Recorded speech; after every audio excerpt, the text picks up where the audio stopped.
Hello mga kasisi! Welcome back to my channel. So, meron nga ako na-discover na fried chicken mala Jollibee. So, nakita ko lang to sa TikTok. So, tinry ko rin. Let's see. So, ito po yung paggawa. Chicken Jollibee. So, yun na. Sisimulan natin yung tamang preparation. First, bumili ako ng tayo na manok. Nilagyan ko ng paminta. Yan, good pa lang natin. Tapos nilagyan ko rin siya ng garlic powder, salt, and then minix natin yan mga pasiksik. Yan, sige, minix lang natin. Para kumapit talaga yung lasa niya sa manok. And then, lagyan ko yun ng lemon para may konting yung twist ng lasa niya. Mix lang natin mabuti para talagang mamix sa lahat ng manok. Mix lang natin. Then, lagyan ko ng bawang, patis. And then, ang sekreto pala ay ang fresh meat. So, hindi ko alam na pwede pala yung gamitin. Nakikita ko niyan dati pa, pero tinaray ko lang din. Yan, binabad natin. So, much better. Kasi nakita ko ilang hours lang yan. Pero much better pala pag, maghapon. Yung 24 hours mo siyang ibabad. Then, ayan din, nag-prepare na rin ako ng pang-bedding niya. So, hindi ako gumamit ng yung binabasapan na nilalagyan ng itlog. So, nakita ko lang din yan na dry lang yung beddings na ginamit ko. Lagyan ko lang ng flour, pepper, salt, paprika.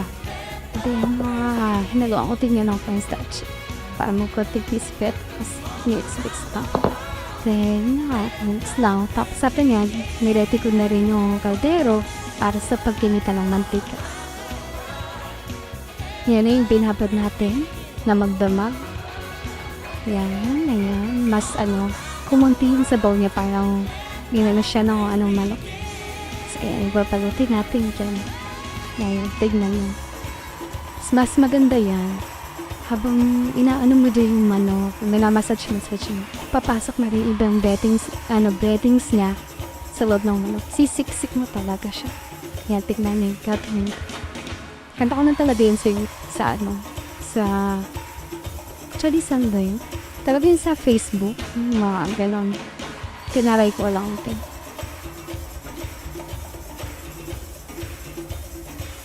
Ayan, may dumam pang tray. Ayan. So, ayan na yung preparation niya.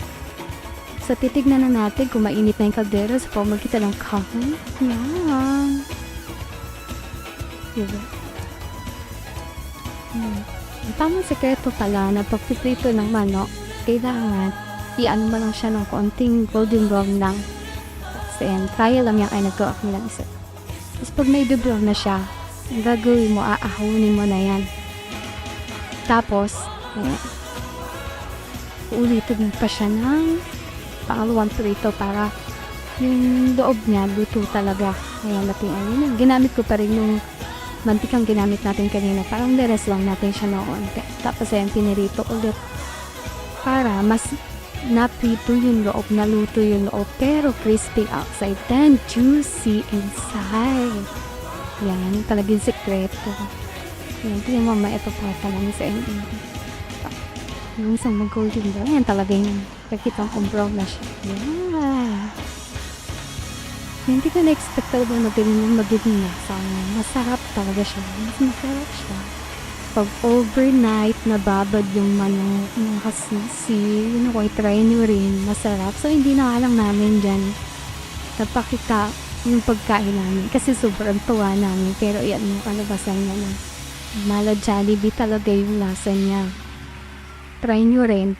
Marami ka talaga makakadiscover sa Facebook na mga nagluluto kung paano yung mga iba-ibang pamamaraan ng pagluluto o yung mga sekreto sa pagluluto ng mga dish na paborito niyo. Bye!